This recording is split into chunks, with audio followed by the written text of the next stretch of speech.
All of you have a labyrinth in your bulletin, and if I bore you, you can pray with the labyrinth. The way people used to do it is they would walk in that circle. They couldn't get lost, and they would pray their way in. They'd sit in the middle, and they'd pray their way out.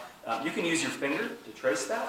Your feet, it would be a little awkward if you just walked around the whole service today. But yeah, use your finger to trace that labyrinth, and maybe that'll bring you some peace, some understanding of God's Word. The story that Dennis just helped us with is one of my favorite Bible stories. And I go back and forth with a lot of different stories in Scripture based on how I'm feeling.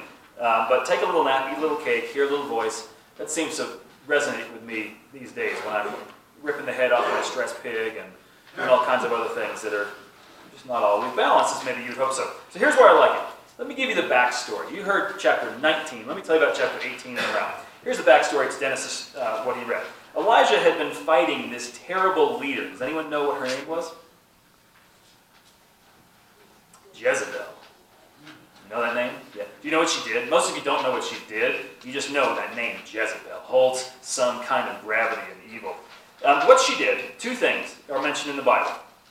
First, she destroyed any religion of compassion and love, and she built up these cults of wealth and power and destruction.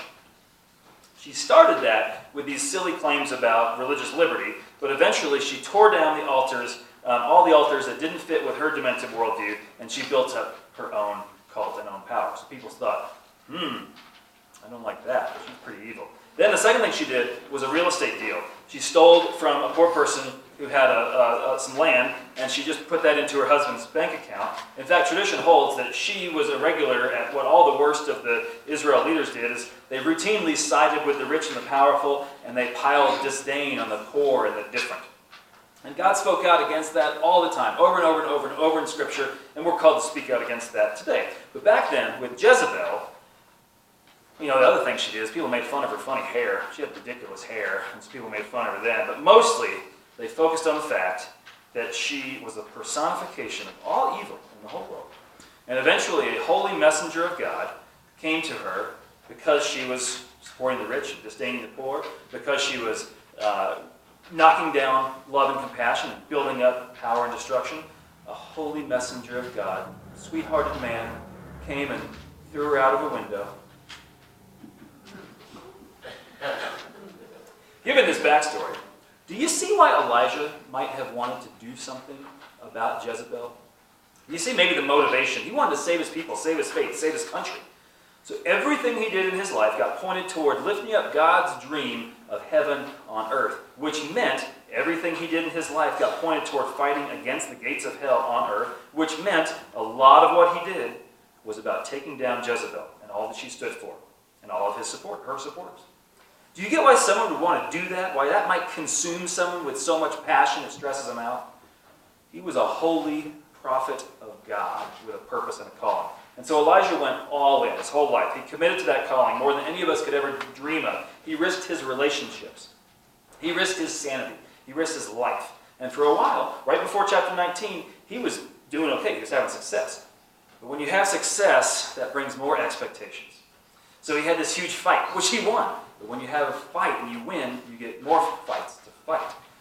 So he overwhelmed all the bad guys, which means he was overwhelming in his spirit because he was stressed out. So he ran away. He was crushed by the battle.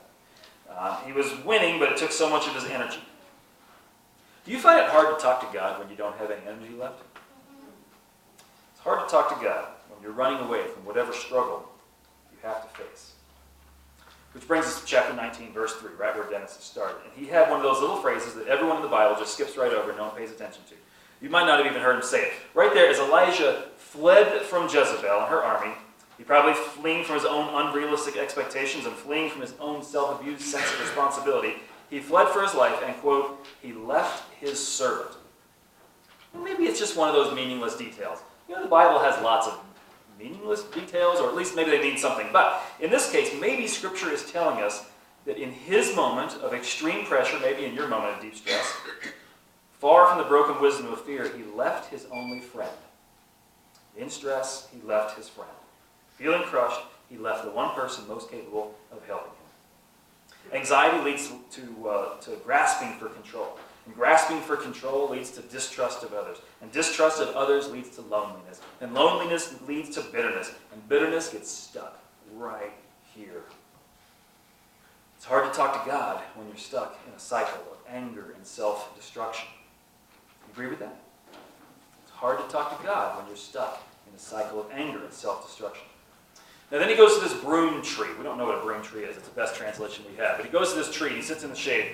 And the angel says, take a nap, eat some cake. Take a nap, eat some cake. And there are times, I'm sure, when taking a nap and eating some cake could be I think the camera's going crazy. Yep.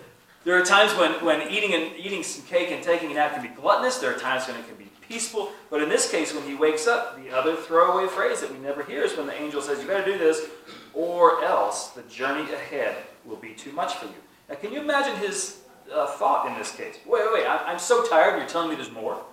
I'm frustrated, and you're telling me I have to face more? I'm running away right here. I'm stuck in a spiral, and you're telling me I have to keep going? Thanks a lot, God. Sleep and food are great. Having an angel come to you, awesome. But when you don't have an ounce of compassion left, and you have no idea how you keep going, it's so hard to talk to God when you get thrown into these fights over and over that you can't imagine winning. It's hard to talk to God when the negativity around you starts to come from within, inside and out. So he goes to the cave. He runs to the cave. It takes him the whole day's journey there. Cave is such a good metaphor. Even if Elijah was in a real cave, I don't know. But I know exactly what it's like to curl up in my own cave. And you tell God, nope, it's someone else's job today. Someone else is going to have to fight Jezebel because I'm out. I'm sitting in this bed. I'm checked out. It's hard to talk to God when you're checked out. You've been in a cave. You've been so tired of being tired for whatever reasons. Yeah, I'm not even interested in talking to God today. I'm just tired. We've all had friends and loved ones who are in the cave, and you want to say just the right thing, or at least you don't want to say just the wrong thing. But sometimes we tell them, we say, oh, you need fresh air. Maybe you need a fresh perspective. Just, remember your blessings, and it'll all be okay. That never works. Because Elijah, the wind blew and blew, and the Lord was not in the wind. Sometimes we say, just shake out of it. Get your feet underneath you. And just start walking. For Elijah, the earth shook and shook. There was nothing he could stand on. Nothing changed. Sometimes we tell our people, just face the stuff. Rip the Band-Aid off. It'll hurt for a little bit, but then everything will get better. Well, a great fire burned away all the baggage, but that wasn't enough. Power didn't heal. Strength didn't heal. It's hard to pray when you don't know how to fix it. It's hard to talk to God when you can't even imagine how to fix yourself. It's hard to talk to God when you can't even see that God is there.